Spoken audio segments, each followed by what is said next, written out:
Here be dragons. Yo, what's going on? It's someone that's no one, and welcome back to today's report. Today's report is coming from Summer off the Psychonaut Wiki. When this happened, August 15th to the 16th in 2017.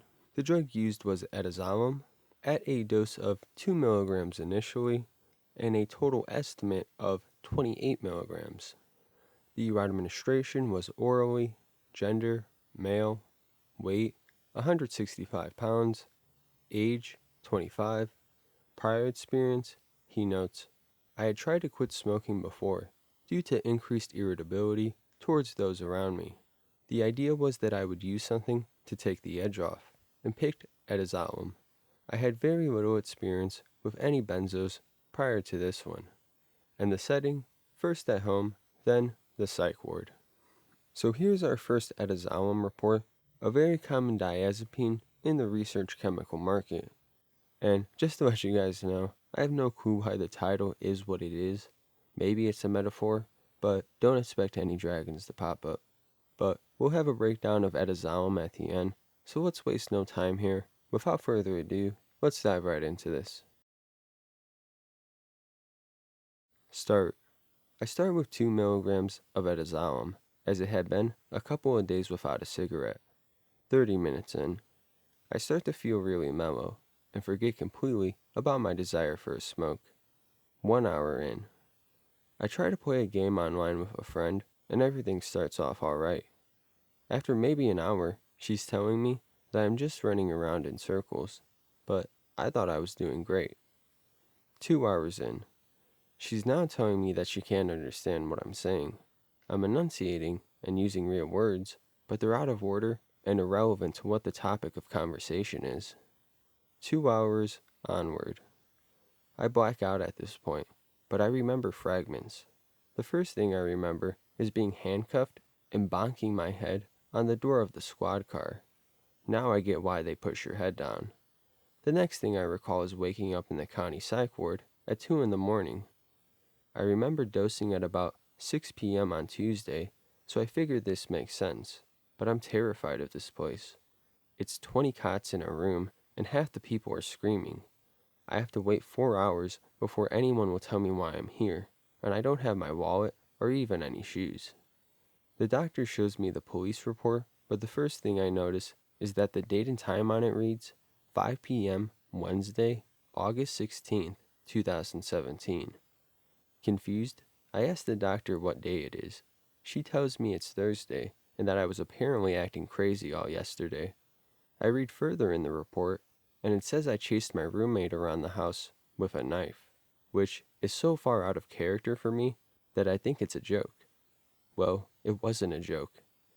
And they finally let me out at 11 p.m. Thursday, thanks to my roommates not pressing charges.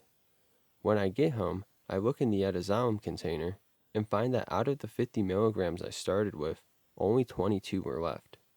My best guess of what happened was that I blacked out and kept redosing the whole time, and had a strange and violent reaction to it.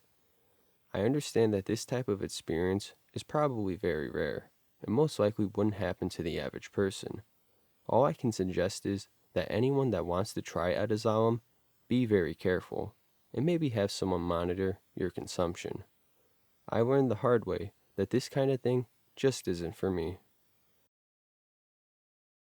So quite an interesting report. This can be a common tale for benzos especially.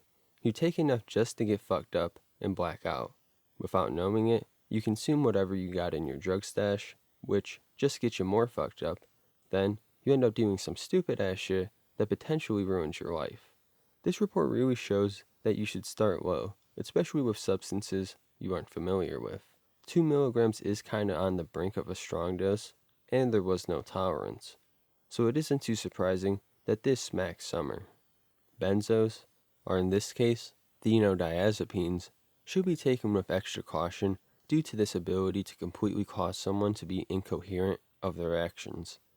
But let's break down Etizolam. What makes this stand out from other benzos?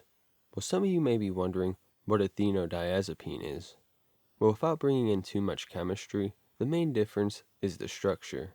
Instead of a benzene ring fused to a diazepine ring, It is a thiophene ring that is fused to make the substance. But with this, both benzodiazepines and phenodiazepines work on the same receptors, the GABA receptors.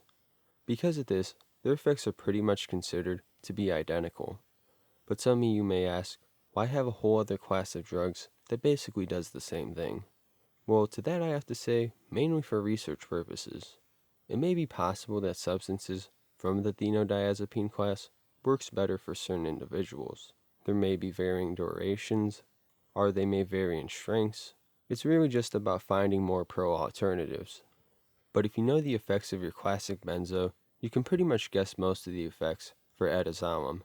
The effects include anxiety relief, sedation, relaxation, blacking out if strong enough, motor loss control, memory loss, just pretty much anything you can expect out of a benzo. But don't assume because Etizolam is a phenodiazepine, it's a safer substance.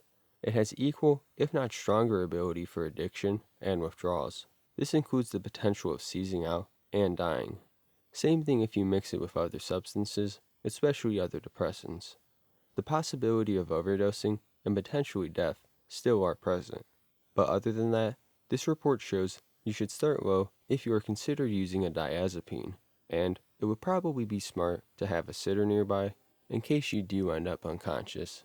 You don't want to end up in jail over something you didn't even really do. But we'll end it there today. If you guys did like this and want to see more diazepines or research chemicals or whatever it may be, let me know in the comments below and we'll get to it. If you did enjoy, like the video, subscribe to the channel if you haven't already, follow the socials. It's been Someone That's No One, and I'll see you guys next time. Peace out.